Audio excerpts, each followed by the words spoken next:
दररोज ताज्या घडामोडी पाहण्याकरिता चॅनलला लाईक आणि सबस्क्राईब करा।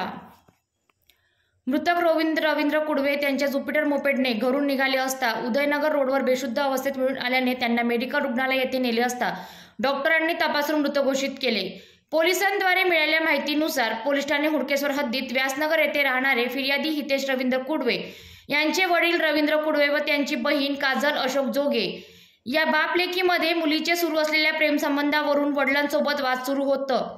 त्यावरून त्यांच्यामध्ये आकाशनगर येथे भांडण व मारपीट झाली असता त्यामध्ये फिर्यादीच्या वडिलांच्या गालावर, छातीवर, पोटावर, पाठीवर व्रण दिसत होते। फिर्यादी यांनी पोस्टमॉर्टम नंतर डॉक्टरांना मृत्यूचे कारण विचारले असता डॉक्टरांनी शॉक ड्यू टेस्टिक्युलर इंजुरीजने मृत्यू झाल्याचे सांगितले। फिर्यादीच्या वडिलांना त्यांची बहीण काजल जोगे हिने वादाच्या कारणावरून वडिलांना मारपीट करून त्यांच्या अंडाशयावर कशाने तरी मारून त्यांना जीवनाशी ठार केले असल्याची तक्रार फिर्यादीने पोलीस ठाणे हुडकेश्वर येथे केली असता फिर्यादीच्या तक्रारीवरून पोलिसांनी आरोपी काजल जोगेवर कलम 302 भादवी अन्वये गुन्हा नोंदवून पुढील तपास करीत आहे।